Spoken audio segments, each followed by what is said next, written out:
Bom, então vamos começar a aula de hoje. Hoje a gente vai ver um conteúdo que vocês viram bastante em 102, que é a parte de vetores. Tá? Então parece que até agora eu falei muito pouco de dados, apesar de que as últimas duas aulas foram conteúdos novos, né? Essa ideia de abstrair de dados e essa parte de análise de algoritmo. Aí hoje eu vou voltar numa coisa que é de 102, mas eu vou dar uma pegada nela de estrutura de dados. Tá? E, no fim das contas, vetores são uma forma de estruturar dados, então não dá para a gente ignorar isso. Então, o vetor é uma forma nativa do C para eu estruturar dados. Tá? O que eu quero dizer com estruturar dados? Eu quero guardar os dados de alguma maneira que eu saiba como esses dados estão guardados, então que eu possa inserir, eu possa remover, possa buscar, possa imprimir todos os dados, etc. Então, no C, o vetor é uma lista de itens. Tá? Pode ser uma lista de inteiros, uma lista de doubles, uma lista de chars, uma lista de struct aluno, etc. Uma lista de ponteiros para int. Tá? E essa lista ela é uma lista indexada. Então, tem o índice tem o item 0, o item 1, o item 2, até o item n-1. Certo? Então, a gente tem essa noção, inclusive, de ordem. O primeiro item, o segundo item, o terceiro item. Tá? E eu consigo acessar esses itens pelo índice dele. Eu não preciso saber o nome do aluno, da struct aluno. Se eu sei que ele é o aluno 37, eu vou no vetor na posição 37, lá está o aluno. Tá? Então, é uma forma de acessar os dados, de guardar os dados, e cada dado tem um índice associado. A gente faz isso muito em matemática. Né? Eu tenho o A0, A1, A2. Vocês talvez trabalharam com séries e cálculo, vocês não chegaram nisso ainda. Mas tudo bem. Ou um vetor, né? Eu posso. Ou uma matriz. A matriz você acessa o valor dela por um índice, né? Por dois índices, pela linha e pela coluna. Um vetor também, eu posso acessar o vetor por índice, vetor matemático. Né? Então isso é muito comum a gente fazer em matemática. Rotula as coisas de 0 até 1. Matemática, usualmente, de 1 até 1. Tá? E vetores estão presentes em praticamente todas as outras linguagens de programação. Tá? Não vou dizer todas, mas quase todas elas têm um vetor lá, porque é uma forma muito útil de estruturar os dados, de armazenar os dados.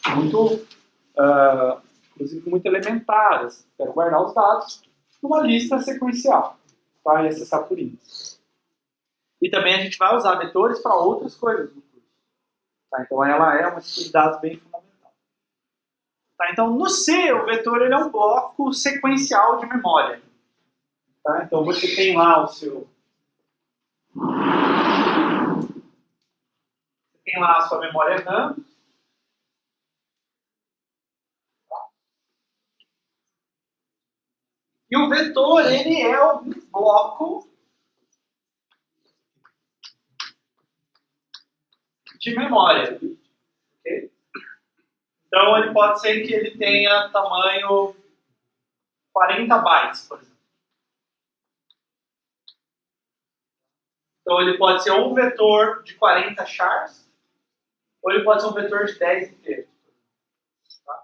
Só que ele é sequencial na memória. Um vetor não pode ser algo do tipo assim. Tá? Eu não posso ter um pedaço do vetor, aí alguma outra coisa, aí o outro pedaço do vetor, é uma outra coisa, um pedaço do vetor. Ele está em posições sequenciais, endereços sequenciais lá na memória. E ele pode ser alocado de duas formas que vocês viram em 102. Estaticamente, então eu faço int v 100, declaro um vetor de 100 inteiros. E dinamicamente, que eu vou usar uma lock. Então, para isso eu vou precisar de um ponteiro, certo? Que vai representar esse vetor. Então, int estrela v. E aí eu faço uma lock, por exemplo, de 100 vezes size of int. Isso eu vou alocar dinamicamente um vetor de 100 números inteiros. Tá bem? Então, são duas formas de eu alocar um vetor. E a grande vantagem de vetores é que o acesso, estou retomando um pouquinho da aula passada, o acesso a uma posição do vetor ocorre em tempo constante. Então, se eu tiver um vetor de tamanho 1 quadrilhão e eu quiser acessar a posição 1 trilhão dele, leva o mesmo tempo que acessar a posição 10. Não importa que esse vetor é enorme. Eu não vou...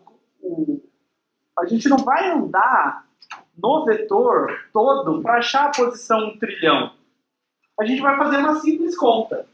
A gente tem um ponteiro P que aponta para o começo do vetor. Se eu quiser ir para a posição 1 trilhão, eu simplesmente vou somar aqui 10 elevado a 3 é 1000, milhão, bilhão, eu errei 10 a 12. Tá? Então eu só vou fazer essa conta. É o tempo de fazer essa conta, que é um tempo constante. Certo?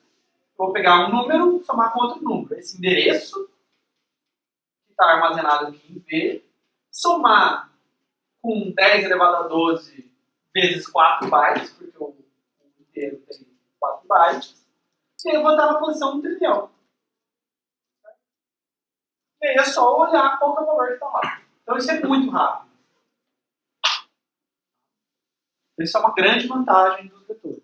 Eu acesso qualquer uma das posições dele em tempo constante. Não depende do tamanho do vetor. A gente vai ver estruturas de dados onde isso não é verdade. Na aula que vem a gente vai ver uma estrutura de dados. Se eu quiser acessar a posição 1 trilhão, eu vou ter que andar da posição 0 até a posição 1 trilhão para chegar lá. Então, esse daqui é meu tipo abstrato de dados para representar um vetor.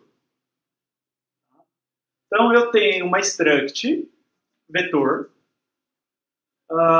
e essa struct tem 2 campos. Ela tem o campo int estrela dados, que é um ponteiro para o vetor de fato, para a array do C, que foi alocada dinamicamente. Tá? Então, aqui dentro vai ter um vetor, vai ter um bloco de memória para eu guardar dados. Tá? Chamei de dados, podia chamar de alguma outra coisa. É do tipo int, podia ser do tipo double, podia ser do tipo char, podia ser do tipo int estrela, podia ser de outros tipos. Podia ser struct racionais. Tá? Se eu tivesse um vetor de racionais. E eu tenho um int n que diz quantos elementos estão armazenados no meu vetor. Porque se eu só tiver o vetor, eu não sei quantos elementos tem no vetor. Okay? Eu só sei que tem elementos lá, mas não sei quantos. Tá? Então o n me diz quantos elementos tem guardados aqui no vetor. Tá? Por exemplo, string é uma coisa curiosa em C. String, para ser uma representação mais simples, usando só um vetor, a gente usa aquele /0 para demonstrar que a string acabou. Tá? Aí eu não preciso desse campo n, porque eu sei que qualquer elemento do começo até o primeiro /0... Eu falei /0? Desculpa. Eu falei /0? Tá. Então, qualquer elemento do começo até o primeiro /0 faz parte da string. O /0 para frente já não faz mais parte da string. Então, tem um marcador de fim lá, explícito na string. Tá? Aqui não, aqui a gente vai dizer a quantidade de elementos que tem no vetor. Mais simples. Porque eu teria que colocar, sei lá, o 0 não pode fazer parte dos meus dados, ou -1, alguma coisa assim, para poder dizer quem que é o último, quem que é o cara que delimita o fim. Tá? Para string é conveniente a gente usar o /0 lá, mas por um vetor de inteiros a gente vai dizer quantos elementos a gente tem. Então aqui eu tenho... a linha 6 é um truque que eu vou usar o curso inteiro. Tá? Vocês não gostam de ponteiro. Tá? Então, como vocês não gostam de ponteiro, eu vou fingir que não tem ponteiro, mas tem. Tá? Então, como vocês se confundem muito com as estrelas e etc., eu estou chamando o vetor estrela, que é um ponteiro para um vetor, um ponteiro para essa struct, que eu chamei de vetor, tá? Eu vou chamar ele de P-vetor, P_vetor. Tá? Durante todo o curso, eu vou usar um P underline para indicar esses ponteiros. Tá? Então, eu estou dando um novo nome para vetor estrela. eu estou chamando de p-vetor. Okay? E agora eu sempre vou manipular os meus vetores através de ponteiros. Então eu não vou ficar manipulando usando a struct vetor, eu vou sempre manipular por p_vetor. Então eu posso criar um vetor. Então eu quero criar um vetor de tamanho 100. Então tem a função criar vetor, recebe o tamanho lá, digamos 100, que é o tamanho do vetor que eu quero, e devolve um ponteiro para esse vetor. Tá? Devolve a referência para esse vetor. Me diz onde esse vetor está lá na memória, tá? Para eu poder usar ele. Eu posso destruir o vetor. Então, dado um ponteiro com um vetor, eu vou liberar a memória que eu aloquei. Já que eu aloquei a memória, eu tenho que liberar ela. Adicionar elemento recebe o vetor e um x, eu quero inserir x nesse vetor. Remover elemento recebe um vetor e uma posição i, que eu quero remover o elemento que está na posição i. Então eu quero remover o elemento que está na posição 10, ou que está na posição 40. Busca recebe um vetor v e um inteiro x e verifica se x está nesse vetor. Se tiver, devolve a posição que esse x está no vetor. Tá? Então, esse x está na posição 42, devolve ele. Se não tiver, devolve menos 1. E imprime o vetor de alguma forma. Tá? Percorre o vetor e imprime. Tá? Então, essas são as funções aqui no meu tipo abstrato de dados vetor. Note que eu fico falando, recebe um vetor, mas sempre recebe um ponteiro para o vetor. Porque eu só vou manipular o vetor através de ponteiros. Vai ficar mais fácil para a gente. Apesar de parecer mais assustador, se eu padronizar que a gente sempre vai trabalhar com ponteiros, eu acho que vocês vão ter mais dúvidas, vão ter menos dúvidas do que quando eu posso eu uso ponteiro, quando eu posso eu uso a struct. Então a gente sempre vai usar o ponteiro para struct. Tá? O código vai ficar mais simples.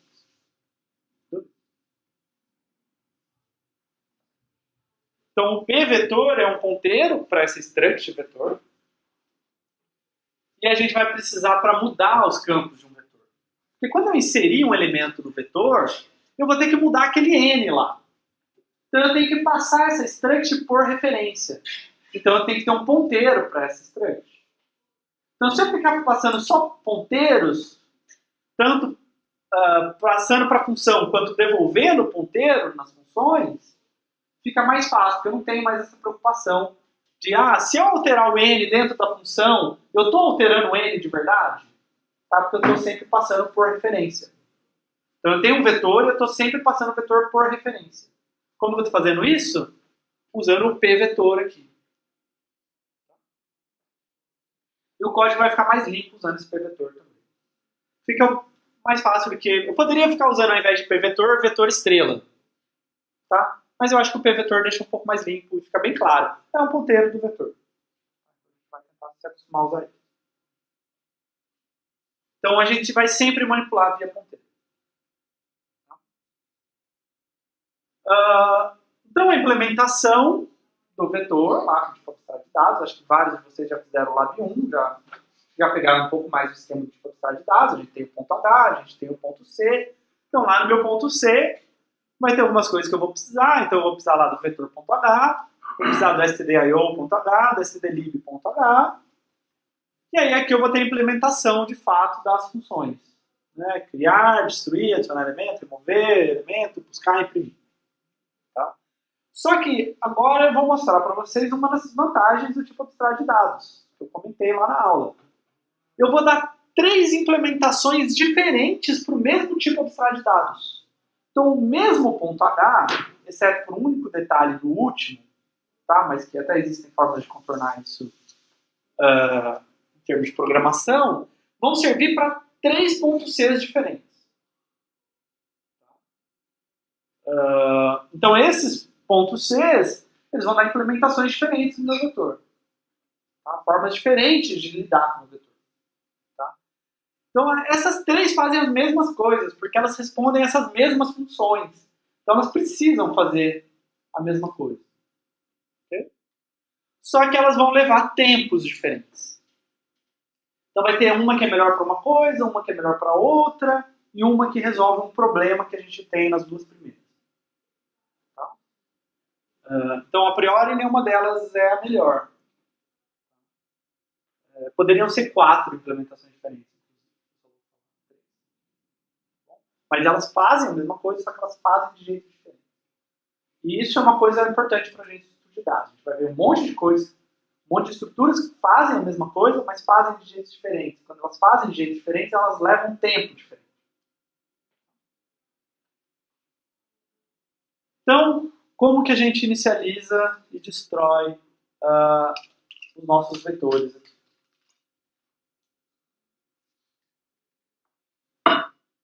Então, lá no meu cliente, certo? No outro ponto C lá no meu cliente, pode ser dentro do main, pode ser dentro de alguma função lá desse cliente. Para criar um vetor, eu vou declarar um vetor, tá? Pelo ponteiro dele, então p vetor v. Então agora eu tenho esse ponteiro. E eu vou criar um vetor, por exemplo, de tamanho 100. Porque criar vetor devolve para mim um vetor, um ponteiro para o vetor, né, com o vetor alocado lá do tamanho que eu quero. Então é assim que eu vou usar essa função que eu vou mostrar agora. Para criar o vetor, lá em vetor.c, eu vou fazer o seguinte, eu recebo um tamanho, então eu tenho só que alocar coisas. Tá? Então eu tenho um ponteiro para essa struct vetor, tá? Esse ponteiro v. Então eu tenho p vetor v. Então primeiro eu tenho que alocar a struct, porque a struct não existe em nenhum lugar da memória. Tá? Então eu vou ter que alocar o espaço para essa struct. Porque essa struct é uma struct que ocupa um espaço para guardar o ponteiro, dados, e um espaço para guardar um inteiro n. Tá? Eu preciso de algum lugar na memória para guardar essas duas informações. Então eu vou alocar uma struct aqui. Tá vendo? Então eu estou alocando size of vetor. Então eu estou alocando esse vetor. A função malloc me devolve um ponteiro para essa struct que eu estou guardando aqui no V. Agora eu já tenho essa struct, eu vou preencher os campos dela. Então, o campo dados é um vetor de C mesmo. Tá? Aqui estou chamando vetor a minha struct, mas é o vetor de C, a array de C. Tá? Então eu estou alocando aqui com tamanho, né, tan, vezes size of int, que é o tipo do meu vetor. E eu estou dizendo que no começo tem 0 elementos, porque, sei lá, um vetor começa vazio. Tá? A minha convenção aqui é que um vetor começa vazio. E aí eu devolvo esse ponteiro para esse struct vetor. Então agora eu tenho esse vetor de fato. Tá bom? Então lá no cliente, quando eu fiz p vetor v igual a criar vetor 100, ele entrou aqui, alocou a struct, foi em cada campo da struct, preencheu com a informação que eu precisava, certo? Então setou n para 0 e o dados ele setou para o vetor que ele precisava, para o array que ele precisava, e aí devolveu esse ponteiro. Tudo bem.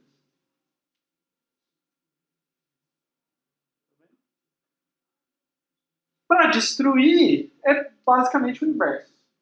Tá? Então, para destruir, eu vou te passar qual é o vetor que eu quero destruir. Então, destruir o vetor V lá no cliente. A função precisa desalocar as coisas, certo? Tem que liberar as coisas na ordem correta. Então, para destruir o vetor V, primeiro eu preciso liberar os dados do vetor e depois o próprio vetor, o próprio struct. Se eu inverter essas duas linhas, eu me ferro. Tá? Se eu liberar struct primeiro, depois tentar acessar struct para pegar o campo dados e liberar ele, eu vou estar acessando uma posição inválida de memória, porque eu acabei de liberar essa memória. Tá? Então, quase sempre, a gente libera na ordem contrária que a gente alocou. Tá? A gente foi alocando e agora a gente tem que voltar desalocando. Então eu preciso tanto liberar o vetor, os dados, desculpa, quanto a struct vetor em si. Tá? Sim. Se ao contrário, desalocar struct, aí a memória do vetor vai ficar alocada para sempre, porque você não tem mais endereço. Então, depende. Se eu colocar só a linha 3, eu vou só liberar a struct e eu vou ter vazado memória.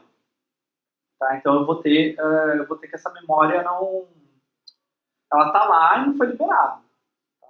Num sistema operacional razoável, sei lá, Windows, Linux e Mac, quando o programa morrer, essa memória vai ser liberada. Tá? Mas só quando acabar o programa. Num sistema mais simples, pode ser que a memória fique lá até reiniciar o computador.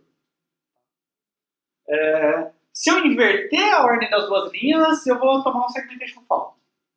Porque eu vou liberar uma coisa, eu vou acessar ela, e aí a hora que for acessar uma coisa que está liberada, eu tomo um segmentation fault, porque aquela memória não é mais minha. Eu devolvi ela para o sistema operacional, não posso mais usar. Tá? Mais dúvidas?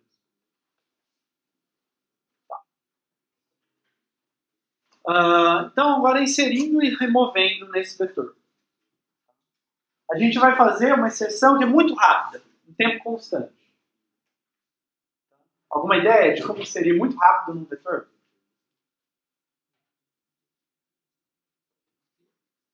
Eu posso inserir no fim.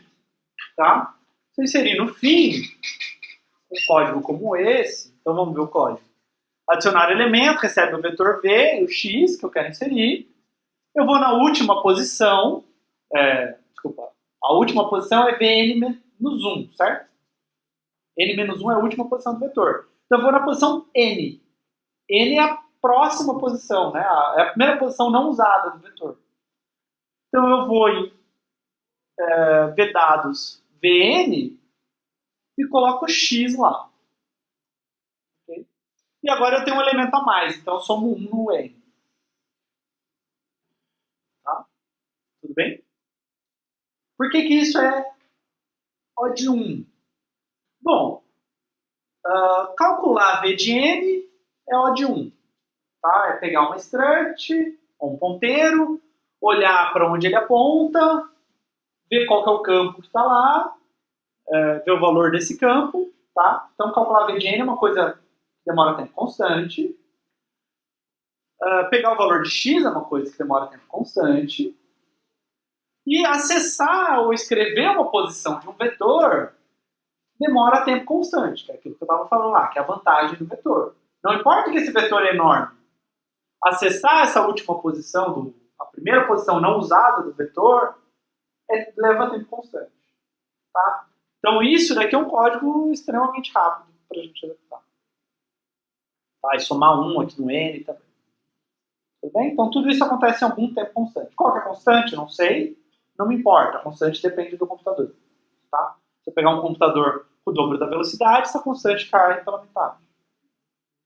Tá? Mas não depende de quantos elementos tem no vetor, ou quantos elementos tem aqui em dados.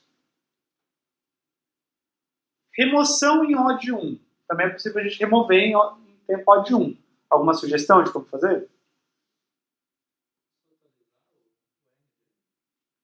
Então, isso se eu fosse remover o último elemento, né? Se eu fosse remover o último elemento, era só eu diminuir 1 no N. Okay? Mas e se eu quiser remover um cara que não é o último? Tá, então eu tenho um vetor de tamanho 100, eu quero remover o 60, o que está na posição 60. Não, tudo bem, aí eu tenho ele lá. Então,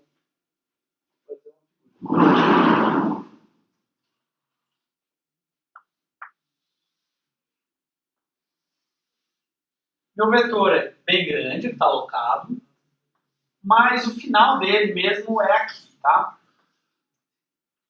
Então, meu N aqui é 100. Então, essa é a posição 99. Aqui está o elemento que está na posição 60. Eu quero remover quem está aqui na posição 60. Então, eu esqueci seu nome. O Carlos falou assim, se eu fosse remover o último, eu só subtraía 1 no N, certo? Porque o meu N ia passar a ser 99, Então o último elemento ia ser 98.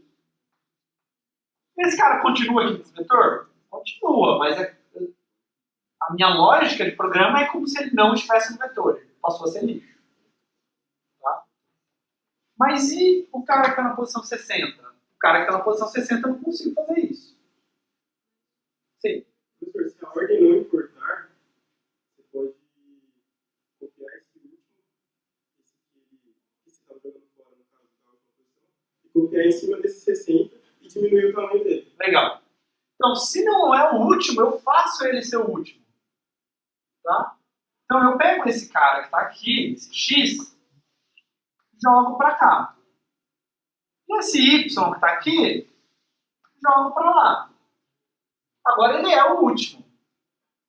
Certo? Agora sim eu diminuo um N. Com um detalhe, eu não preciso jogar ele para lá. Porque eu estou removendo mesmo. Então basta eu pegar o X e copiar em cima do Y.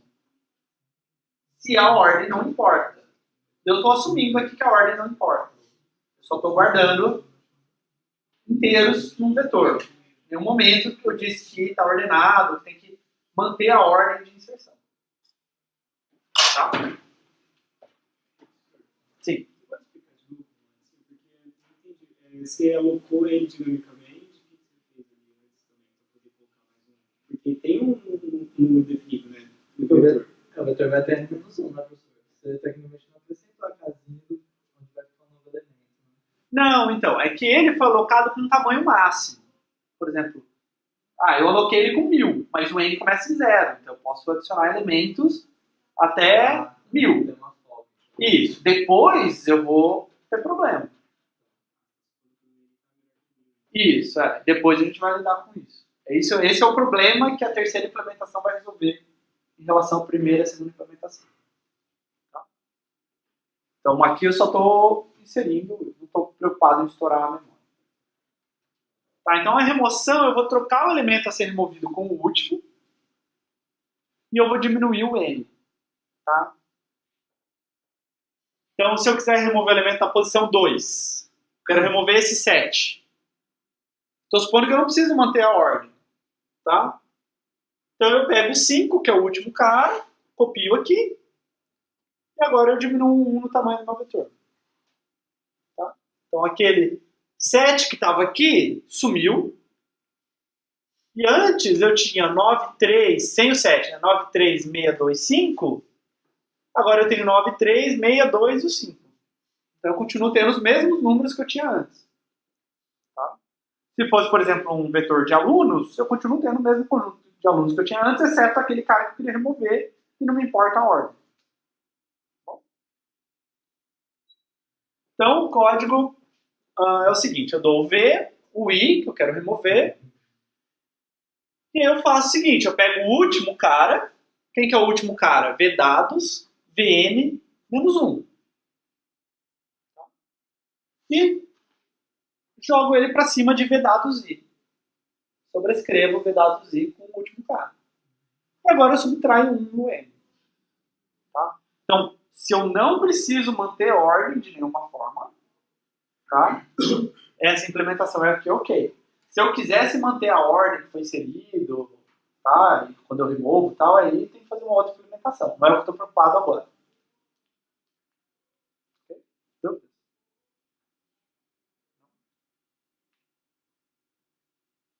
tá. E aí a busca, eu posso fazer busca sequencial em tempo O de N, tá? Linear. É o que a gente viu na aula passada, o mesmo código. Tá? A única coisa que eu mudei aqui é que eu estou passando o p-vetor ao invés de passar um vetor de int lá como era na aula passada. Então, a busca recebe esse p-vetor v, o x que eu quero buscar, e aí eu só tenho que percorrer o dados aqui, certo? Então, i igual a 0, i menor que v de n, mais, v dados i é igual a x, se v dados i for igual a x, eu achei o x, devolvo o i, se não, eu devolvo o menos 1. Tá? Quando acabar aqui o for. Porque eu nunca vi esse x no meu vetor. Vocês andam muito quietos. Vocês realmente não têm nenhuma dúvida? Vocês estão com vergonha de perguntar? Vocês não têm dúvida, mas vocês têm vergonha de perguntar a dúvida que você não tem. Isso não faz sentido. Não, sério, alguma dúvida? Você falando dá pra pegar, assim, mas eu preciso ver a setinha aí, por exemplo, Sim, tem dúvidas que vão surgir na hora que vocês forem fazer o lab e na aula não tinha dúvida. Isso é natural, é para isso que existe o lab, na verdade. Ele deve sair hoje no meio da madrugada, porque o pé de página estão atrasados. Tá? Mas está quase, já tem o enunciado pronto e aí falta eles instalarem no SUS e testarem. Tá? Então, sim, tem dúvidas. E os labs, por que a gente vai ter 12 labs? Porque vocês precisam ir treinando. Eu venho aqui e falo de vetores, aí vai ser o lab de vetores, você tem que ir para casa, sentar e implementar. Porque vai ter questões, na aula eu entendi como inserir, agora não sei mais como inserir. E aí eu olho para o slide e também não faz sentido. E aí você vai perguntar para mim, vai perguntar para o monitor. Tá? Então isso é natural, faz parte do processo de aprendizagem. Tá? Mas se vocês tiverem qualquer dúvida nesse momento que eu estou falando, me interrompe e tira a dúvida agora, não deixa para tirar a dúvida depois. Estou gravando no YouTube e aí eu ponho o link na página da disciplina. Toda vez que você colocar um underline vai ser um ponteiro. Que é aquele P underline vetor. Eu vou prometer que sempre tiver um P underline. Não vou prometer o underline. Porque às vezes eu posso querer pegar duas palavras e juntar para o underline, que a gente faz às vezes também. Tá? Mas a ideia do P underline é... Então eu tenho uma struct vetor com V maiúsculo, e aí eu chamo de P underline vetor com V minúsculo o ponteiro para essa struct. Então qual é o seu nome? Tá. Então eu posso ter a struct Eduardo. E aí eu posso ter o ponteiro para Eduardo. Tá? Eu vou tentar ao máximo seguir esse padrão durante o curso. É para dar certo. Mas tomar. Tá? A gente não pode fazer busca binária, que é muito mais rápida. Tá? Porque o vetor não está ordenado. Não estou garantindo que o vetor está ordenado, então eu não posso fazer busca binária aqui. Então eu tenho que fazer essa busca sequencial. Agora, tem uma coisa que é muito importante no estudo de dados. É o uso que você vai fazer da estrutura de dados. Então, para que você vai usar vetores? Depende, tem um monte de coisas que dá para fazer vetores. Várias coisas para as quais a gente pode usar vetores. Tá? Então, por exemplo, posso ter vetores de alunos da DAC. Tá? Tem inserção que acontece? Tem. Então, todo semestre entra um monte de alunos na DAC, certo? Na Unicamp, eu preciso colocar esses caras no vetor. Tá? Digamos que seja um vetor. Tem remoção que acontece? Tem. Provavelmente seu registro de aluno continua aqui mesmo depois que você se forma, mas talvez até um certo tempo. Tá? Talvez, eventualmente, alguém decide que a gente vai apagar todo mundo que se formou há mais de 10 anos. Mas eu tenho certeza que o que mais se faz é busca. Eu preciso bater o RA de um aluno e ver o histórico dele. Ver o endereço dele, o telefone, preciso mandar um e-mail para alguma coisa, o e-mail institucional não está funcionando, porque vocês não redirecionam o e-mail para o Gmail, então a gente manda e-mail para vocês da foto excedida. Né? Então a gente faz, tenho certeza que o pessoal da DAC faz muita busca. Mas nem toda a aplicação é assim. Né?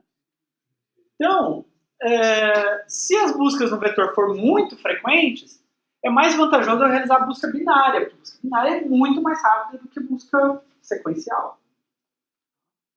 Então, uma opção seria ordenar o vetor antes de fazer a busca, tá? E aí realizar a busca binária. Porque agora eu tenho o vetor ordenado, eu posso fazer busca binária. Tá? Ou, por exemplo, toda vez que eu fizer uma inserção ou uma remoção, eu faço uma ordenação para deixar ele ordenado. E aí, quando for fazer a busca, eu nem preciso ordenar. Já está ordenado, só faço a busca. É uma opção. Tá? Só que ordenar custa caro. Ordenar custa O de n ao quadrado usando insertion sort, selection sort ou bubble sort. Então pode ser que busca é uma coisa frequente, mas inserção também é uma coisa frequente. Tá? Digamos que é meio a meio. Ou digamos que 20% das vezes você faz busca, 80% das vezes você faz inserção. Tá? Então se você for ficar ordenando todo o tempo, custa muito caro, custa O de n ao quadrado. Então você fala assim, agora ao invés de fazer busca sequencial, que é O de n, eu vou fazer a busca binária, que é O de log de n, muito mais rápido. Só que antes de toda busca eu vou gastar muito tempo para ordenar. Então talvez não valha a pena. Tá? Ordenar custa n log n usando outros algoritmos que a gente vai ver no curso. Tá? Então a gente vai ver algoritmos melhores para ordenar no curso do que insertion sort, selection sort e bubble sort. Mas ainda assim custa caro. Então, na maior parte das vezes, você ficar ordenando antes de inserir, antes de buscar, não é a melhor resposta. Em alguns casos raros, pode ser. Tá? O problema do estudo de dados é que nem sempre tem receita fechada. Quer dizer, a maior parte das vezes não tem uma receita fechada. Você tem que ver o que você precisa naquela aplicação. Tem que entender o que a aplicação precisa. Tá? Então, só vale a pena ordenar antes se eu não tiver que ficar ordenando sempre, porque ordenar é muito caro. Outra opção é manter o vetor ordenado. Então, eu mantenho o vetor ordenado, quando eu for inserir, eu já mantenho ele ordenado. Quando eu remover, eu mantenho ordenado. Tá? Sem usar o algoritmo de ordenação. Eu mantenho mesmo na mão o vetor ordenado. Tá? Então, é isso que a gente vai ver. Essa vai ser a segunda implementação de vetor que a gente vai ver. Então, ela faz as mesmas coisas. Eu posso criar, destruir, inserir, remover, buscar. Só que eu estou guardando os dados de outra forma. Isso vai levar a tempos diferentes. Tá? Então, inserção no vetor ordenado. Para adicionar um elemento, a gente precisa encontrar a posição correta desse elemento. Tá? Então, se eu tenho um vetor com -3, 0, 7, 40, 150, e eu quiser inserir 22, eu tenho que achar a posição correta para inserir esse 22. Tá? Então, vou inserir ele entre 7 e 40, para manter ordenado. Tá?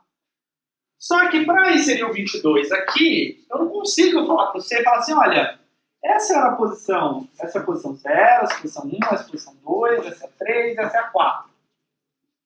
Insere o 22 na posição 2,5. Tá?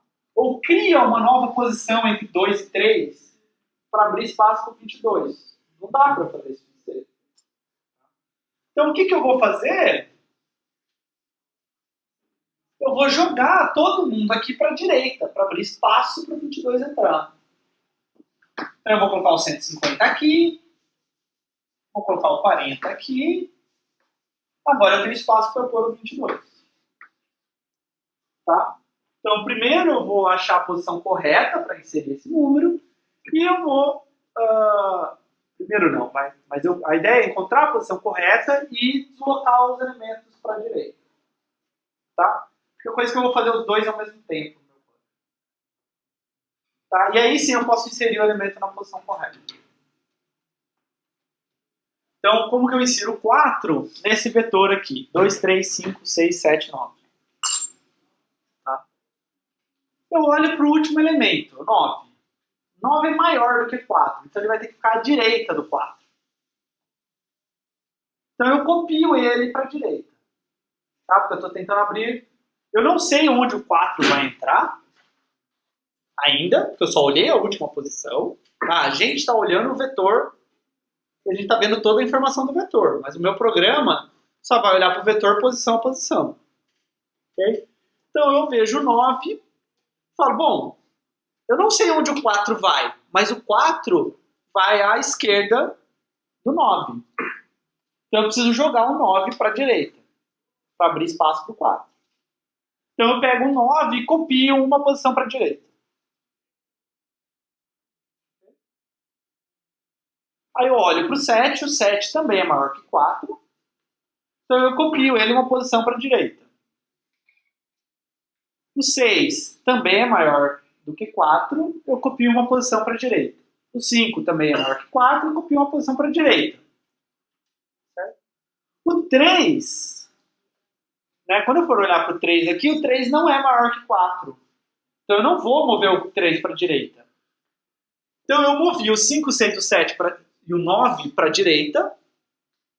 Certo? O 3 eu não vou mover, eu achei o espaço onde eu tenho que pôr o 4. Tudo bem? Então eu vou pôr o 4 nesse espaço que sobrou.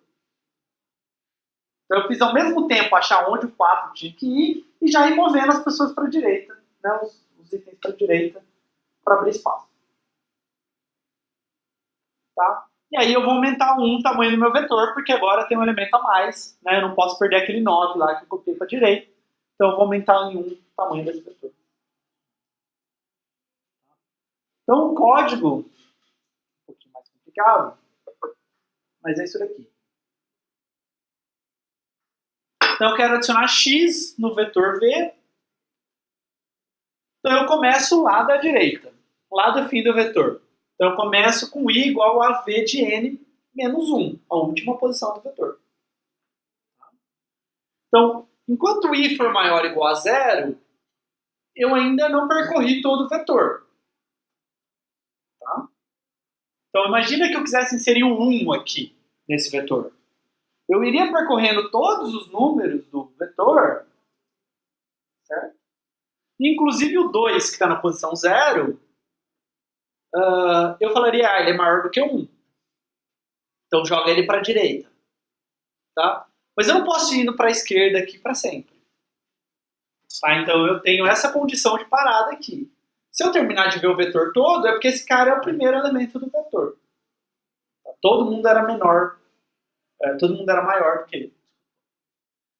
E se o v dados i, o elemento que eu estou olhando agora, for maior do que esse x que eu estou comparando, que é o cara que eu quero inserir, então eu queria inserir o 4 lá, então o 9 era maior que o 4, tá? Enquanto isso acontecer, eu vou continuar nesse for. Tá? E eu vou diminuindo o i, então eu vou indo para a esquerda. Bom? E aí eu vou copiando para a direita esse cara. Então, eu copio o v dados i para v dados i mais 1. Então, eu joguei ele um para a direita. Tudo bem? Então, o 9... Então, digamos que eu quero inserir um 1 aqui. Eu olho. O 9 é maior que 1? Então eu continuo aqui no for. Tá? A primeira vez que eu encontrar um cara que não é maior do que o 1, o meu programa vai parar. Ou quando eu acabar o vetor. Ok? Então o 9 é maior do que o 1. Então eu copio o 9, certo? O 9 está na posição v dados i. Eu copio ele para a posição v dados i mais 1. Então eu jogo ele em uma posição para a direita. E assim por diante. Então eu fui jogando todo mundo. Quando eu termino ou porque eu estou na posição i menos 1, desculpa, i igual a menos 1, certo? Então é porque i não é mais maior ou igual a 0, então i é igual a menos 1. Tá? Ou porque eu cheguei num elemento que é menor ou igual a x, o cara que eu quero inserir. Ok? Então, aconteceu isso quando eu fui inserir o 4 aqui. Eu tinha movido o 5, 6, o 7 e o 9 para a direita. Certo? E aí eu cheguei no 3. Então eu vou inserir o x na posição i mais 1. Tá? Então aqui na linha 5, eu insiro o x na posição i mais 1. Não na posição i. Porque a posição i é o primeiro elemento menor ou igual do que esse x. O espaço que eu abri está na posição i mais 1.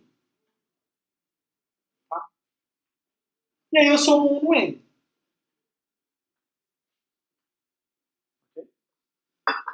Se vocês pensarem bem, esse código lembra muito insertion sort. Todo mundo lembra do insertion sort? Insertion sort era, eu já tinha uma parte ordenada e eu ia achando a posição correta de inserir o elemento. Certo? Então eu já tenho insertion sort, eu já tenho, sei lá, 1, 4, 9, 12 ordenados. Eu tenho uma outra parte que eu ainda não ordenei para cá. E aí eu pego esse elemento aqui, digamos que é o 3, e eu insiro ele na posição correta. É a mesma coisa que eu estou fazendo aqui. Eu estou fazendo um passo de insertion sort.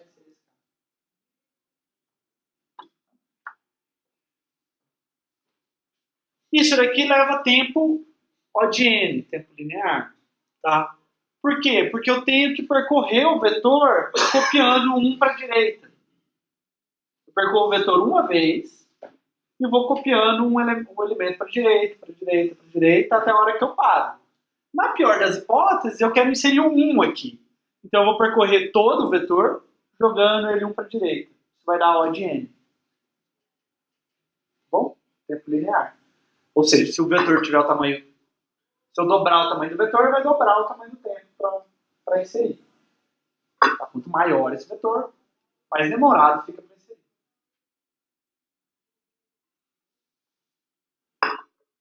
Para remover um elemento, a gente vai fazer uma coisa parecida. A gente vai deslocar agora os elementos para a esquerda. Tá? Então tem um elemento que eu quero remover, digamos o 22, que foi o que seria aquela hora. Então se eu quero remover o cara da posição 3, né, lembra, para remover eu estou te dizendo qual posição que eu quero remover.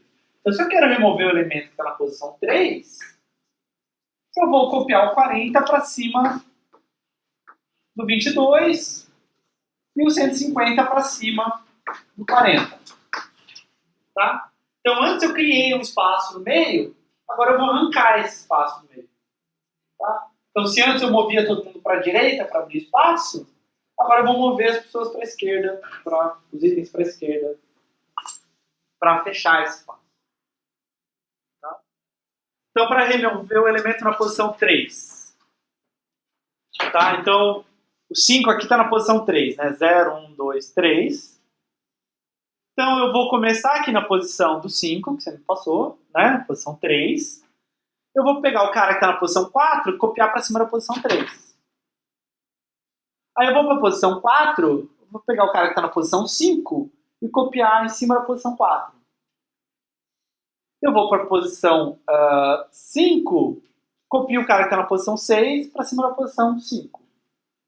Tá? E aí o último cara, né, eu vou ficar 2 caras repetidos aqui no final, é só diminuir um no n.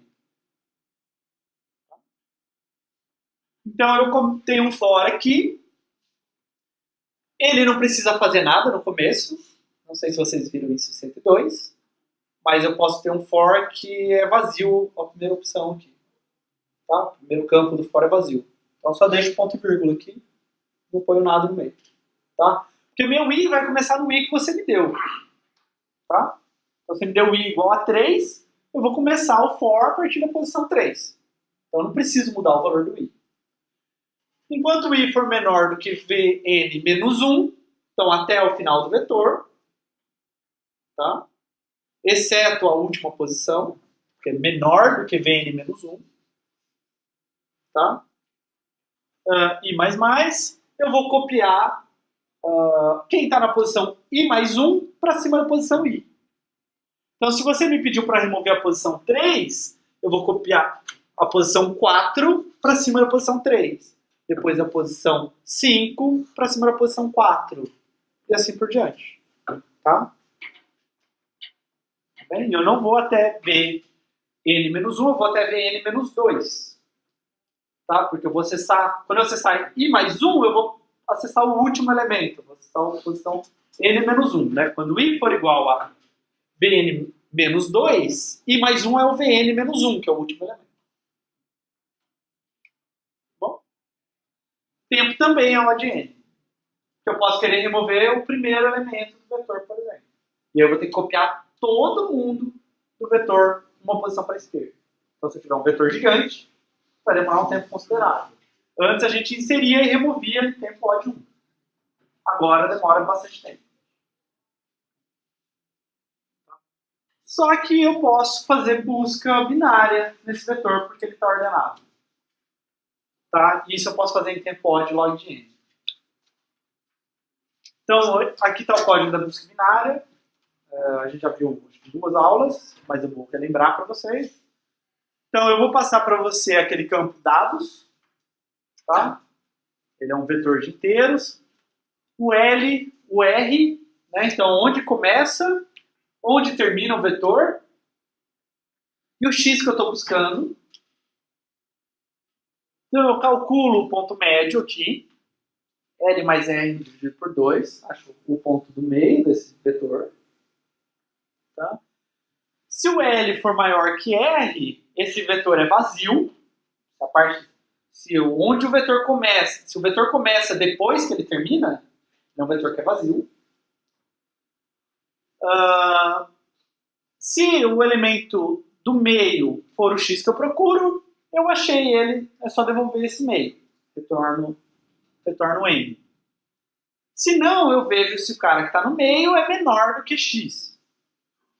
Se o cara que estiver no meio for menor do que X, eu tenho que procurar para a direita. Então eu chamo recursivamente a busca binária para esse vetor dados a partir da posição M mais 1 até R.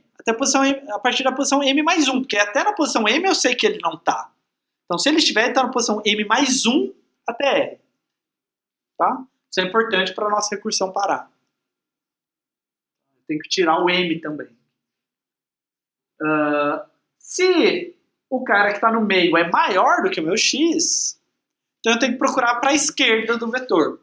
Então eu faço a busca binária nos dados, da esquerda até M menos 1. De novo, eu joguei fora a posição M, porque eu já analisei a posição M. Né, pelo elemento X. Tá? E eu tenho uma outra função aqui, que é a função busca, que recebe um vetor, tá? O ponteiro para o vetor, o X que eu quero buscar, e aí chama a busca binária para o campo dados do vetor, começando na posição 0, terminando na posição n menos 1. Por esse elemento X que é o cara que eu quero achar. Então, assim, eu implemento a função busca usando busca binária. Tá? A função busca é a que o cliente usa. Porque lá no meu ponto H não tem função busca binária. Porque só pode ter busca binária num vetor que é ordenado, o outro vetor não era ordenado. Tá? Então o cliente usa a função busca, porque ele não sabe se é busca binária ou se é busca sequencial. As duas buscas fazem a mesma coisa, elas encontram o elemento. Elas só fazem em tempos diferentes. Tá? Então o cliente não precisa saber que a gente está usando busca binária, nem como chamar ela. Tá? Eu estou falando mais uma questão de tempo de execução do que a questão de como acessar do que como chamar a função. Não estou preocupado em como chamar a função. Estou preocupado no tempo. Tá? E que as funções façam a mesma coisa. Isso daqui é muito comum. A gente tem um algoritmo recursivo que faz alguma coisa. O algoritmo recursivo, às vezes, ele precisa receber vários parâmetros aqui. Tá? Então, a minha busca binária ela é um pouco estranha, porque ela não recebe o número de elementos. Ela recebe onde o vetor começa e onde o vetor termina. Tá? Então, a gente tem uma função aqui mais simples que chama de maneira apropriada aquela função recursiva. Então, a gente costuma muito fazer isso. A gente tem uma função que é responsável para fazer a primeira chamada da função, e aí a função é recursiva chamando. Tá? Então, ela seta os parâmetros adequadamente aqui. Tem dúvidas?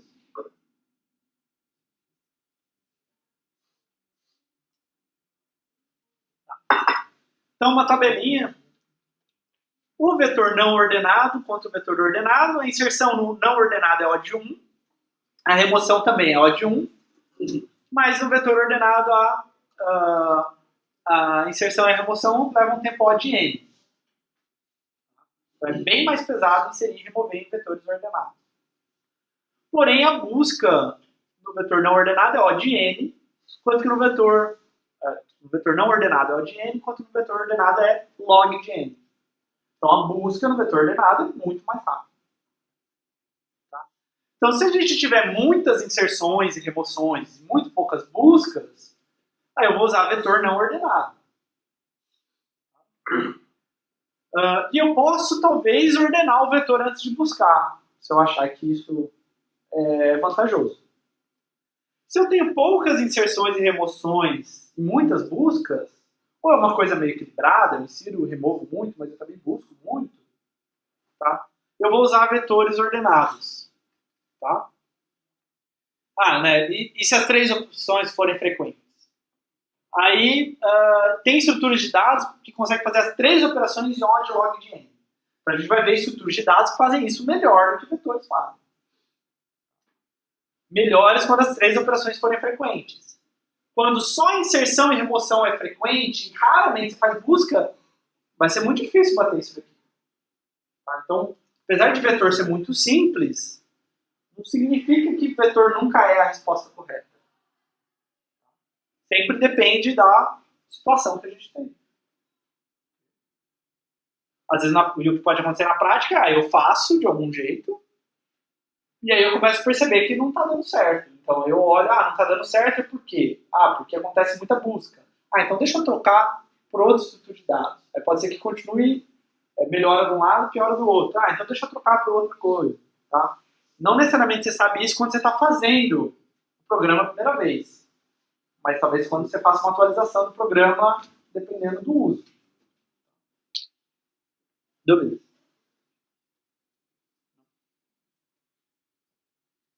Tá. E por fim, a terceira implementação que a gente vai ver são vetores dinâmicos.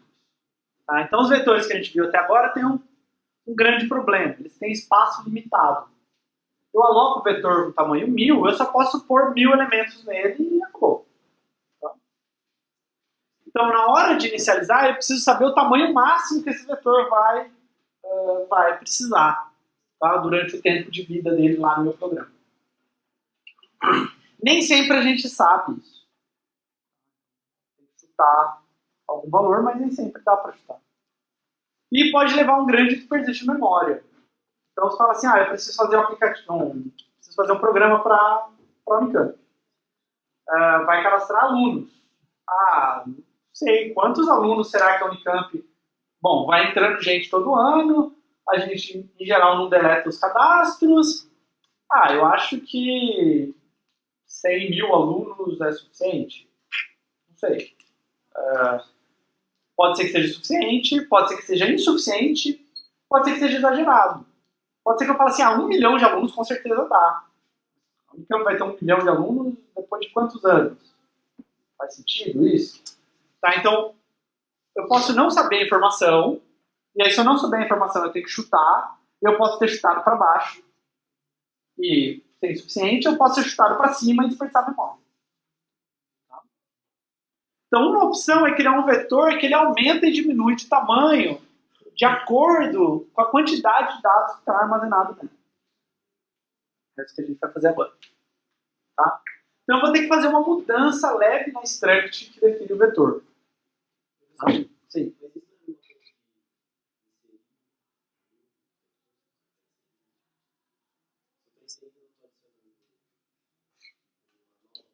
Então, uma coisa é a quantidade de dados que eu tenho no vetor. Outra coisa é o tamanho do vetor que eu aloquei. Certo? Eu nunca posso ter mais dados do que a quantidade, o tamanho que eu aloquei do vetor. Então eu posso alocar um vetor de tamanho 1000 e usar 10 posições. Mas eu não posso alocar um vetor de tamanho 1000 e colocar 2000 coisas lá, ou 1001 coisas lá. Né? Então é essa a ideia. Eu quero falar assim, eu fui colocando coisas, vai lotar. Então deixa eu aumentar o tamanho do vetor para não lotar. Eu fui removendo coisas, tá desperdiçando muito espaço. Então deixa eu diminuir o tamanho do vetor para não ficar desperdiçando memória. Tá? Então eu vou... Por isso que ele é um vetor dinâmico. O tamanho dele alocado cresce e diminui conforme a minha necessidade. Tá? Então eu vou precisar mudar um pouquinho a struct, definir o vetor. A gente vai ser vetor com V maiúsculo. Tá? Minha struct vetor. Tá? Eu vou precisar de um novo campo, que é o campo alocado, que diz qual é o tamanho do vetor que foi alocado. Antes eu tinha os dados e eu tinha quanto que eu estava usando do vetor de fato para guardar a informação. Então eu alocava um vetor de tamanho 1000 e eu colocava 100 ints lá, por exemplo. Então meu n era igual a 100. Mas esse tamanho 1000 eu perdia durante... eu só usava ele na hora de alocar. Depois eu não usava ele para mais nada. Então eu não guardei essa informação. Agora essa informação vai ser necessária para mim, porque eu preciso saber quando eu for estourar o vetor. Então eu preciso saber que meu vetor está alocado no tamanho 1000 e que eu não posso inserir mais de 1000 sem aumentar o tamanho desse vetor. Tá? Então é só isso que eu mudei aqui na struct. Coloquei esse campo int alocado. Tá? Então ele indica o tamanho que o vetor foi alocado. Tá? Quando eu dei malloc, eu passei malloc alguma coisa vezes size of int. Então o alocado vai valer esse alguma coisa. Tá? O campo n continua indicando quantas posições estão sendo de fato usadas desse vetor que está alocado. Então o vetor vai estar alocado, eu vou estar usando um pedaço dele. Tá? O n indica qual é o tamanho desse pedaço que eu estou usando. Então para mudar a inicialização vai ser fácil. Então eu vou armazenar quanto que foi alocado no meu vetor. Tá? Qual o tamanho que ele foi alocado. Então você chama lá, criar vetor int tanto. Tá? É a mesma coisa que eu fazia antes. Então eu tenho o meu vetor v, eu maloco esse vetor, maloco os dados com esse tamanho que você me passou, tá? Tamanho vezes size of int. O n continua 0, porque no começo não tem ninguém no meu vetor, mas eu digo que o v alocado é esse tamanho que você passou. Então se você me pediu para alocar um vetor de tamanho 100, eu guardo nesse campo alocado que esse vetor alocado tem tamanho 100. Tá? E devolvo v. Então eu só tive que adicionar uma linha, só a linha 6 é nova em relação ao código que a gente tinha. Tá? Só para guardar essa informação que você me passou nessa função.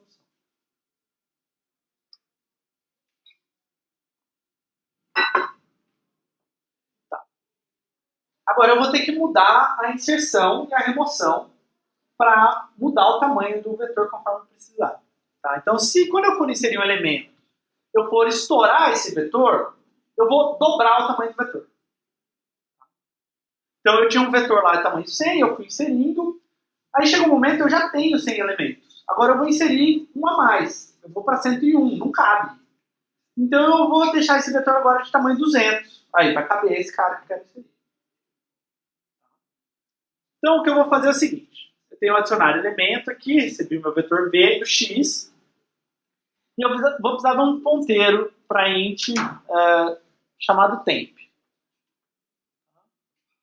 Então a figurinha aqui do lado vai ajudar.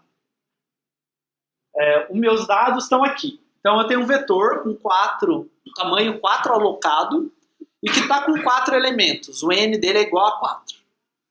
Ok? Então suponho que isso daqui acontece. Então, se o meu n e o meu alocado forem iguais, eu não posso inserir um elemento agora porque eu vou estourar o vetor. Tá? Então, eu tenho 4 posições alocadas e eu já tenho 4 elementos. Agora eu vou inserir o quinto, não tem espaço para ele. Então, o que eu vou fazer? Eu vou pegar esse ponteiro e falar, aponta para esse vetor aqui, que eu tenho atualmente. Tá? Então, tempo é igual a v dados. Agora os dois caras apontam para o mesmo lugar. Agora o que eu vou fazer é o seguinte. Bom, eu vou alocar um cara com o dobro do tamanho que tinha antes. Então, eu vou fazer o alocado ser o dobro. Tá? Então, v alocado multiplicado igual a 2. Isso é a mesma coisa que v alocado é igual a 2 vezes v alocado. Tá? Tudo bem? Assim como eu posso fazer mais igual, eu posso fazer vezes igual. Então, multipliquei por 2 o tamanho do v alocado. E aloquei um novo vetor de dados tá? Com esse tamanho novo, alocado, já dobrado. Então aqui na figura, o malloc foi lá, alocou um vetor de tamanho 8 e devolveu o endereço desse cara. Eu guardei esse endereço em vdados. Então vdados aponta para esse novo vetor. Tudo bem? Então agora já tem um vetor maior aqui. Então agora eu vou copiar esses 4 elementos para esse vetor. Tá? Então eu tenho um for aqui nas linhas 7 e 8, que simplesmente percorre o vetor, né? Ele tem n posições, tem n elementos, tá? E vai copiando temp i para vdados i. Então copia temp 0 para vdados 0, temp 1 para vdados 1 e assim por diante. Então copiei o temp para o vetor de dados. Então olha só, agora eu já tenho um vetor com a informação que eu preciso, mas que tem mais espaço alocado. Sim. O meu vdados, ele já estava alocado, né? Com 4 posições. Se eu faço vdados do malloc agora bem alocado, vezes size of int, sem ter passado vdados para o temp, o que eu vou dar ruim? Eu teria perdido essa informação. Certo? Ele não ia, tipo, aumentar só? Não, porque olha só. Então, vamos lá. Então, o vdados aponta ali. O temp começa apontando para lixo. Tá? Agora, supõe que não tem essa setinha temp para esse vetor. Bom, aí eu vou lá, aloco. Tá bom, agora eu tenho esse vetor aqui. Mas essa informação que eu tenho, que eu tinha anteriormente, eu perdi ela, porque ninguém está apontando para ela. O temp não está apontando para ela. Se eu tirasse a linha 4, que é a sua sugestão, então eu não tenho mais essa informação, eu não consigo copiar ela para esse vetor. Ou seja, ele não ia, tipo, só aumentar o tamanho, ele ia pegar e criar um outro vetor maior. Ele vai, na verdade... Ele vai criar um vetor maior, mas ele não tem as informações que ele tinha antes, que eu ainda não copiei. Agora eu venho e copio. Então eu não posso perder essa informação antes de copiar ela para lá. Depois que eu copiei ela para lá, aí é simples. Aí eu posso liberar aquele vetor. Porque realmente agora eu quero me livrar daquele vetor. Tenho que dar free, porque senão eu vou vazar a memória. Né? Eu vou ficar com o vetor lá alocado. Tá? Então eu libero aqui. Tá? Agora sim eu posso colocar o elemento, digamos, pôr o 2 aqui na posição final. Tá? Então é o mesmo código que a gente tinha visto para inserir não ordenado. Eu vou na última posição. Uma posição depois da última, né? A última é Vn-1, eu vou para a posição Vn e coloco o x lá e aumento o n. Tá? Então, algumas vezes esse if vai falhar, então é só inserir, porque tem espaço. Outras vezes esse if eu vou entrar nesse if e eu vou ter que dobrar o tamanho do vetor.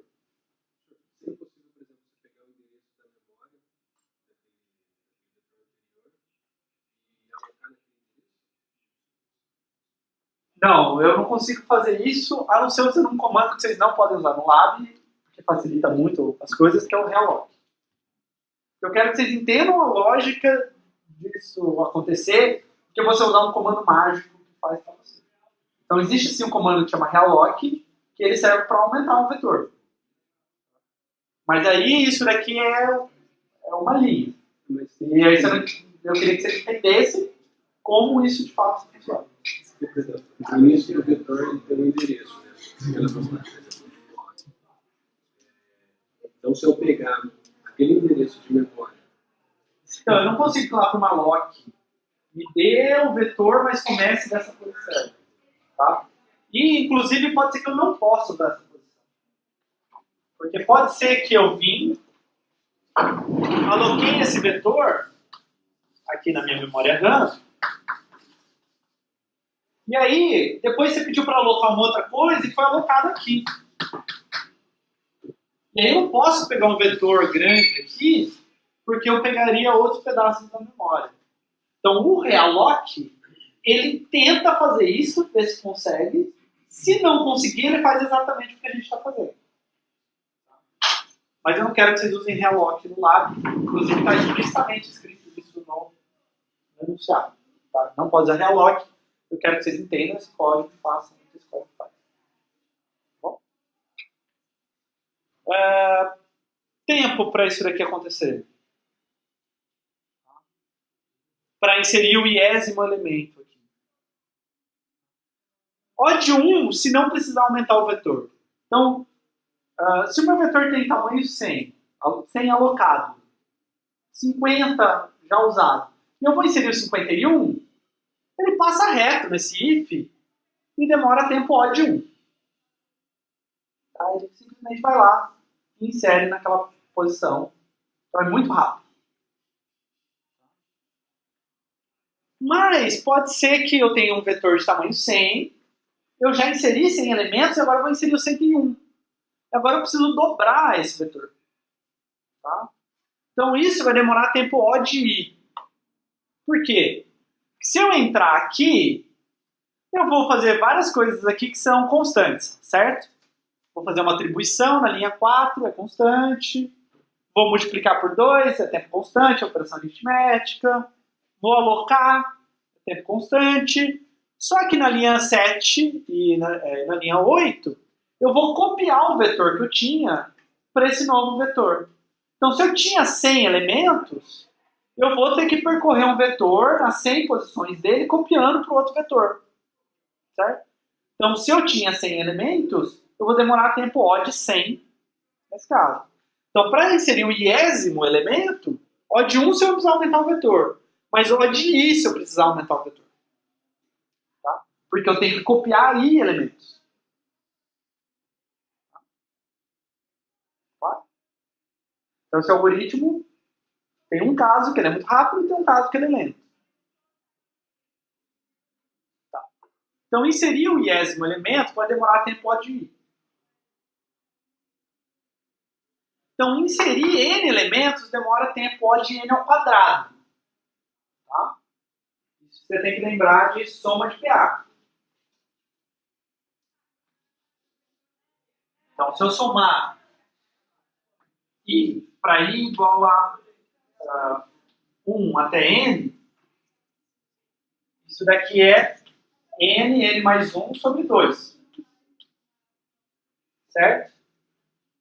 Então, demora O de I para I igual a 1, O de I para I igual a 2, O de I para I igual a 3, O de I para I igual a N. Soma tudo isso para fazer as N inserções, certo? Eu somo tudo isso, vai dar N vezes N mais 1 sobre 2, que é uma coisa que é O de N ao quadrado. Né? Isso aqui é N ao quadrado mais N sobre 2. O que domina aqui é o N ao quadrado.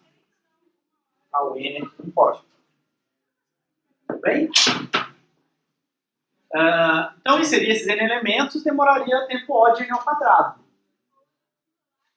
Então, em média, inserir um elemento, tá, é o que eu vou chamar de custo amortizado.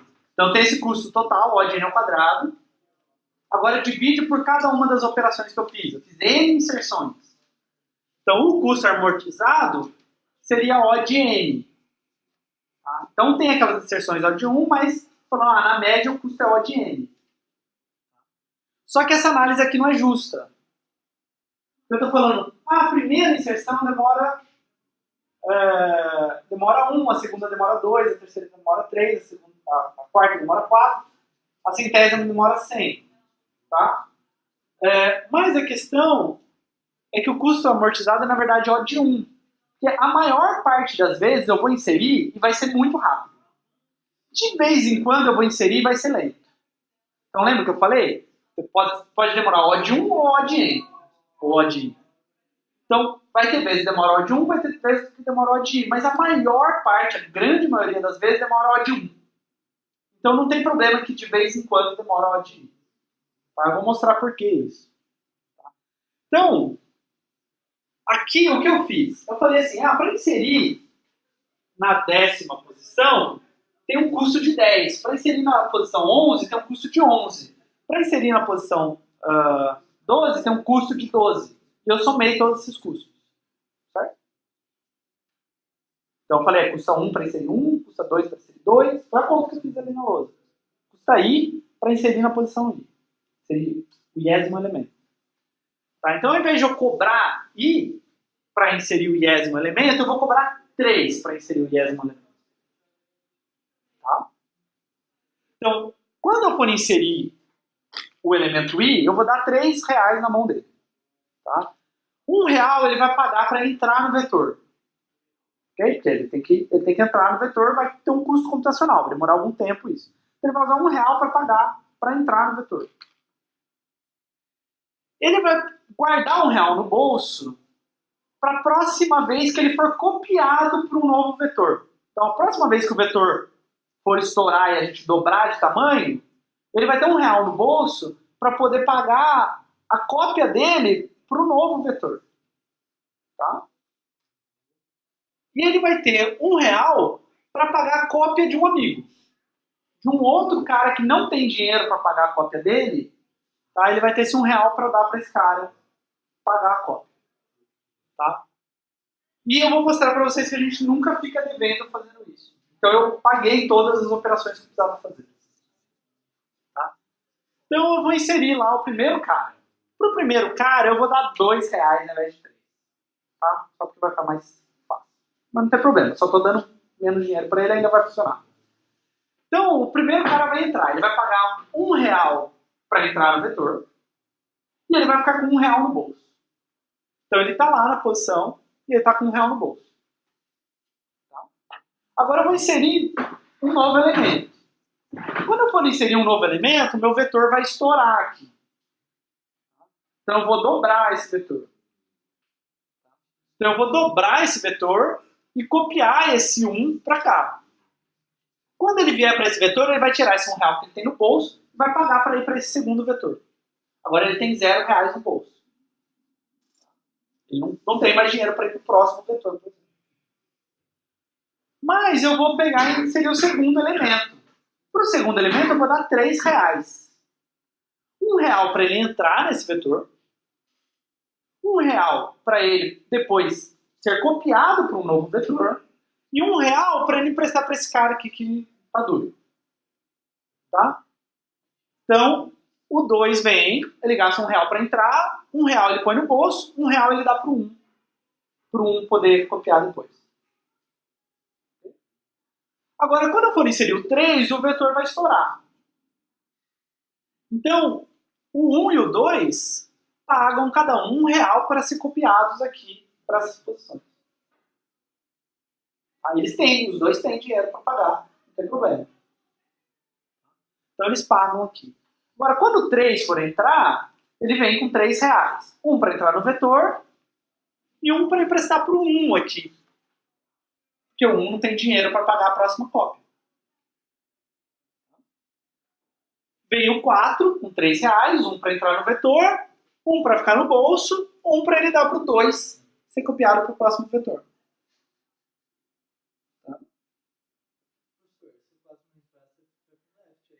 Se o 4 não entrar, eu não dobro o vetor. Enquanto o 4 não entrar, o vetor não aumenta de tamanho. Hã? Não, olha só. Quando o 3 foi entrar, eu usei o dinheiro que eu tinha para poder copiar todo mundo que estava no vetor para o novo vetor. Então eu zerei, não tenho mais dinheiro. Certo? Mas agora o 3 entra, enquanto o 4 não. Eu não tenho dinheiro para copiar para um novo vetor. Porque eu tenho só R$2 e eu tenho 3 elementos. Mas quando o 4 vier, ele vai trazer um R$1 que está faltando aqui. Ele vai trazer R$1 para ele e R$1 que está faltando aqui. Então, a figura é essa daqui. Você tem, no começo, você tem metade dos caras não tem nenhum dinheiro. Mas cada cara que entrar aqui, ele paga um para entrar, um para ficar com dinheiro para ele e um para pagar alguém aqui. Certo? E eu só vou ter que copiar de novo quando encher. Então, metade não tem dinheiro, mas tem a outra metade para entrar e pagar para essa metade. Então, se eu falar que todo mundo tem que pagar 3 para inserir e remover, eu tenho esse... eu nunca fico devendo. Certo? Nenhuma situação eu fiquei devendo.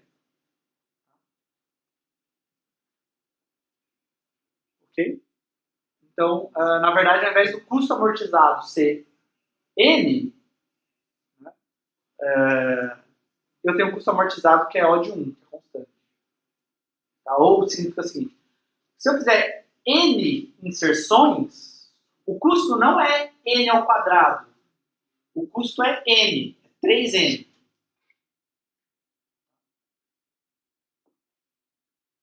Para não desperdiçar espaço, eu vou também diminuir o vetor quando eu remover. Porque pode ser que eu vou aumentando o vetor, tá? Então eu começo com 1, vou para 2, 4, 8, 16, 32, 64, 128, 256, 512, 1024. E aí você remove tudo agora. Aí eu tenho um vetor de 1024 e tem 2 elementos. Então eu estou desperdiçando muito espaço. Então, para não desperdiçar espaço, eu vou diminuir o vetor quando eu for remover. Tá? Eu vou reduzir o vetor pela metade quando ele estiver 1/4 cheio. Tá? Então,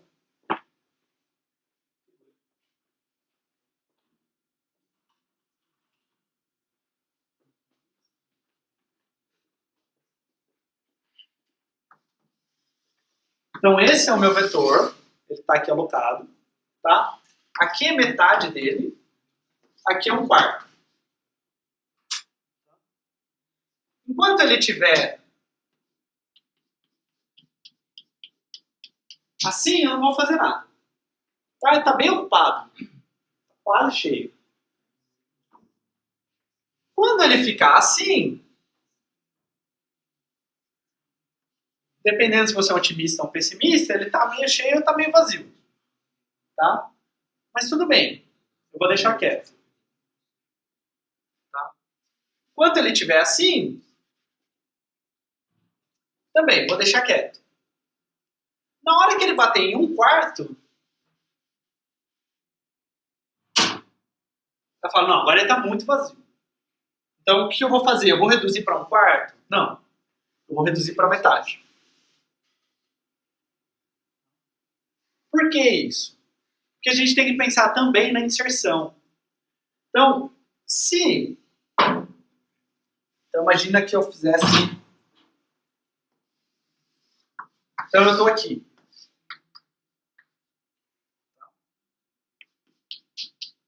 Então tem um elemento aqui. Okay? Aí você fala assim, remove. Fala, tá bom, tá meio cheio agora. Então eu vou diminuir pela metade, porque ele está muito vazio. Então eu vou lá e diminuo pela metade. Tá? Aí você diminuir pela metade fez com que eu alocasse um vetor de tamanho metade e copiasse toda essa informação para ele. Aí você vai lá e insere um elemento agora. Se você for inserir um elemento, não cabe. Então eu vou lá e aloco. Agora você apaga esse elemento. Eu vou lá e libero. Tá? Então, se eu fizesse isso quando ele estiver meio cheio, eu reduzo ele para metade. Se você ficar insere, remove, insere, remove, insere, remove, eu tô ferrado, porque eu fico alocando vetor. Para cada vez que você fizer isso, para cada inserção e cada remoção, eu aloquei um vetor e fiz a cópia. E aí fica muito caro. E aí deixa de ser o amortizado O de 1. Tá? Então, por isso que esse é o truque que a gente faz. Não, quando eu tiver 1/4 cheio só, aí eu aloco com metade. Porque agora, se você inserir, não acontece nada até você inserir tudo de novo. Tá? Então, isso aqui é muito melhor do que diminuir pela metade se tivesse meio cheio. Muito melhor mesmo. Tá? Então, isso daqui é o custo amortizado, um custo amortizado de O de 1, ou seja, cada operação, em média, tá? Demora O de 1. Então, se fizer N operações, ver o custo, dividir por N, dá custo O de 1 por operação. Tá? Implementação disso é exercício. Tá? Não é muito diferente da inserção. Tá? Eu só tenho que alocar o vetor, copiar a informação. Tá, concluindo, Vetores dinâmicos, eu consigo fazer inserção e remoção em tempo O de 1 amortizado. Tá? O amortizado, ele não é a mesma coisa que eu falar que é O de 1. Porque O de 1, a operação sempre é constante. O de 1 amortizado, ela leva tempo constante em média. Então, você está inserindo. É rápido, aí de vez em quando demora pra caramba. Aí você vai inserindo. É rápido, aí de vez em quando demora pra caramba. Em média é rápido. Mas algumas inserções são muito lentas porque eu tenho que copiar um vetor. Imagina que eu tenho um vetor de 4 GB e agora eu vou colocar um vetor de 8 GB e eu vou copiar aqueles 4 GB de um lado para o outro. Isso vai demorar um tempo. Só que eu raramente vou dobrar o vetor. Porque depois que eu estou em 8 GB, você precisa colocar mais 4 GB de informações para o vetor ter que dobrar para 16 GB. Tá?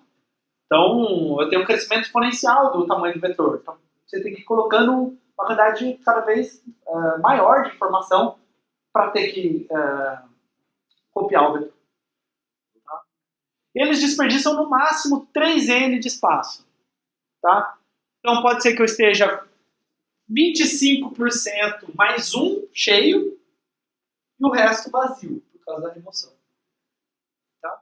Então, eu estou ocupando aproximadamente 1/4 do vetor. Né? Tudo bem? Sim. Se eu quiser esses valores de tipo, você remove meio, dobra, se eu quiser mudar eles. Você pode. Você pode fazer, por exemplo, eu cresço ele em 10% ao invés de o dobro. Tá? Você está mudando o desperdício, só que você está aumentando o tempo. Eu vou aumentar a frequência. Se eu aumento o vetor só em 10%, eu vou aumentar a frequência em que eu faço cópias do vetor. Teoricamente, continua sendo O de 1. Mas a constante que está escondida, lembra? O O de 1 sempre tem as constantes escondidas. Essa constante vai ser maior. Então, na prática, você vai querer ajustar. Se é meio, se eu dobro, se eu aumento 10%, alguma coisa do tipo. Tá? E aqui também, quando você diminui aqui o vetor também, você pode ajustar. Não ser, quando tiver 1/4 cheio, eu deixo ele, eu reduzo ele pela metade. Podia ser quando ele está 1/3 cheio, eu reduzo ele para 2/3. O que eu não posso fazer é o seguinte: lotou, coloca mais 10 posições. Eu não posso pôr uma quantidade constante de posições a mais. Tem que colocar uma fração de N. Tá? Então eu tenho N, eu ponho mais um N, né? Eu dobrei. Eu coloco 10% de N. Não posso colocar mais 1000 posições, porque não vai ser mais O de 1. Eu vou estar fazendo as cópias muito frequentemente. Imagina, se eu coloco mais 1000, a cada 1000 inserções eu copio todo o vetor. Então o vetor tem que realmente ir crescendo em alguma proporção. Exponencialmente.